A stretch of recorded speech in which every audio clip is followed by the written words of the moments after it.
Hey, thanks for checking out LeadSnap. And today is about how to create a form on your website. So we're going to get into some specifics around that.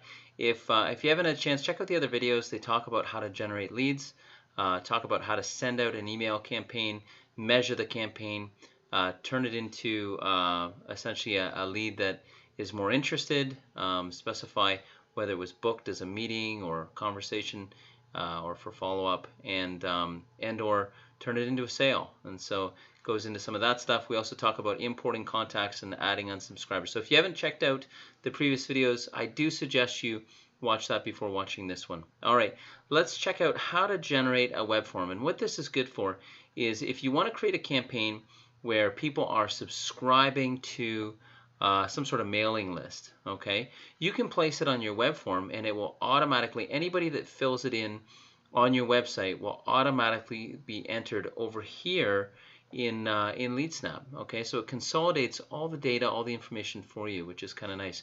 And then you can use that then to send out email campaigns to them. So let's go in and generate a web form. It really is simple, okay? Click the button. It's created for this particular campaign. This information for you. So I'm going to copy it to my clipboard. It says it's copied. Close it and you're ready to go. Okay, so what do you do with that now? Well, you put it in your website and I'll show you how. So remember that every time you are inside of a campaign, we were doing from previous demos and stuff, we were doing Dennis in Manhattan as an example. Okay, now this code that I'm going to generate will go directly into this campaign. Okay, so if I wanted it to go into a different campaign, I would create a new campaign. I might call it, leads from the website or something like that. And basically then anybody that fills in the website stuff will come directly into that campaign. But for the time being, we'll just do it with this particular one, okay?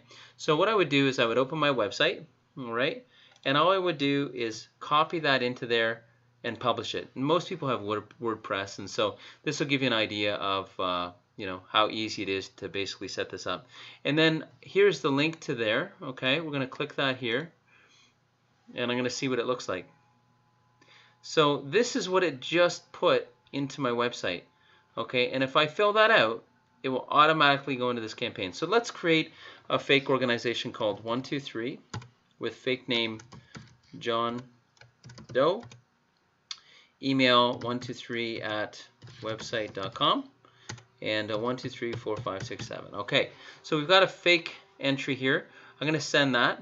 Okay, it says to subscribe to our mailing list, please complete the information below. Thanks, you have been subscribed successfully. Okay, one other thing that I might really suggest doing here is putting some sort of disclaimer on this. Okay, so for example, here it is in WordPress. Okay, I want to go like this. Let's move it down a little bit and say, please note that by submitting this information, you are providing express consent to be emailed by us in the future. Okay, something along those lines, just as a disclaimer. All right, that's really what I would suggest doing. And then basically, once you refresh your page on the front end, it's got that disclaimer on it, okay? Put it somewhere. You don't have to put it there, and you can make it look pretty and whatever. But anyway, okay, so now that we've done that, we filled out that information, it's gone into the form, okay? Let's go see it, okay? So we've got our measure email campaigns here. We know that we can edit our email leads here. Let's do that, okay? So here we are. Look at this. We've got 123@website.com, John Doe, 123, and there's his phone number. So, and if you click it, you can edit them, as we discussed in the last video. So it really gives you an idea of how quickly you can be consolidating information and sending information out to people who might be interested in your product or services. So that is really it for today. I'm going to leave it at that. Very simple way to connect up your website into LeadSnap as well, and allow you to generate even more leads. Okay, thanks again. If you have any questions, feel free to shoot us an email, and happy to help at any time. Thanks again.